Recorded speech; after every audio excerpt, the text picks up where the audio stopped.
দেখে কি বিশ্বাস করতে পারছেন এই গোলাপ জামুনগুলো আটা দিয়ে বানানো?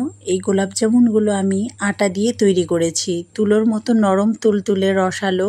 এই মিষ্টি দেখে খেয়ে কেউ বুঝতে পারবে না এই মিষ্টি আটা দিয়ে বানানো। তাই আর অনেক দাম দিয়ে মিষ্টির দোকান থেকে গোলাপ জামুন না কিনে বাসায় তৈরি করে নিন মজার গোলাপ জামুন মিষ্টি। যখন মন চাইবে তখনই বাসায় তৈরি করে খেতে পারবেন। চলুন পুরো রেসিপিটি দেখে নেওয়া যাক।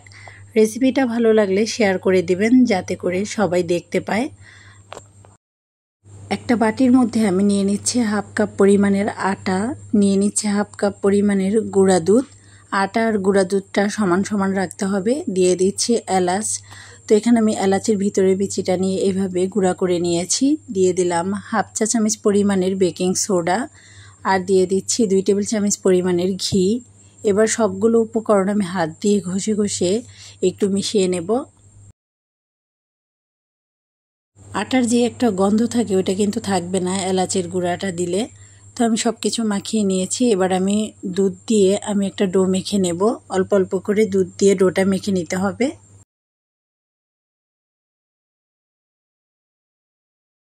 এখানে আমার 1/4 কাপ পরিমাণের লিকুইড দুধ লেগেছে।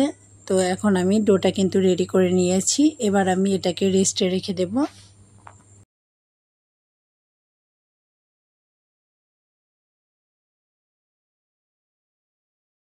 মিষ্টির শিরা তৈরি করার জন্য চুলায় একটা প্যান দিয়ে দিলাম আর দিয়ে দিলাম 1 কাপ পরিমাণের চিনি, দিয়ে দিচ্ছি 1 কাপ পরিমাণের পানি।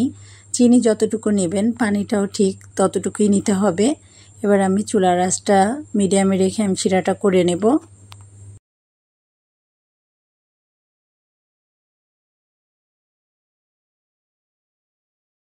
চিনিটা গলে গেছে আর শিরাটাও কিন্তু এটাও ঘন হয়ে গেছে অনেকটা। তো এখন আমি চুলা থেকে নামিয়ে নিচ্ছি। অন্যদিকে আমি মিষ্টির জন্য যেই ডোটা মেখে নিয়েছিলাম ওই ডোটা একটু মুথে নেব। তো আমি হাতে কিছুটা ঘি লাগিয়ে নিয়েছি, এতে করে কিন্তু মিষ্টিগুলো বানাতে অনেক সহজ হবে।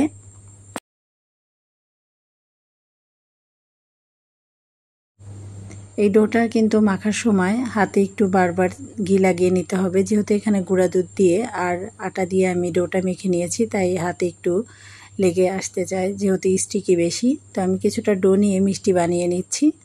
আর আজকে আমি গোল করে গোলাপ জামুনগুলো বানাবো। আপনারা চাইলে কিন্তু লম্বা শেপ দিয়েও বানিয়ে নিতে পারবেন।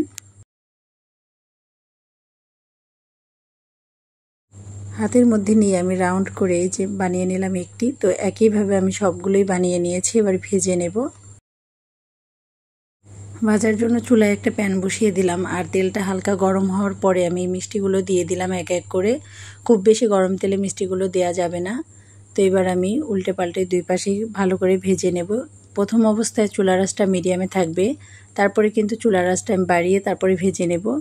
আর পুরো মিষ্টিটাই যদি অল্প আঁচে ভেজে নেন তাহলে কিন্তু ভিতরটা শক্ত থাকবে। এই জন্য প্রথম অবস্থায় চুলার আঁচটা মিডিয়ামে রাখতে হবে, পরে হাই হিটে ভেজে নিতে হবে।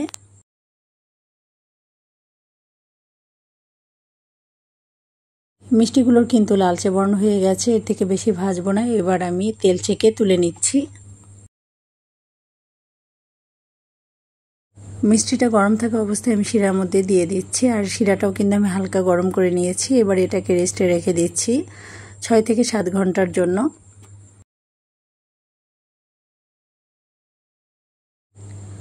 6 ঘন্টা পরে দেখতেই পাচ্ছেন মিষ্টিগুলোর মধ্যে কিন্তু পুরোপুরি রসটা ঢুকে গেছে আর এটা কিন্তু অনেক বেশি তুলতুলে নরম হয়। তো আমি আপনাদেরকে দেখিয়ে দিচ্ছি কতটা নরম হয়েছে।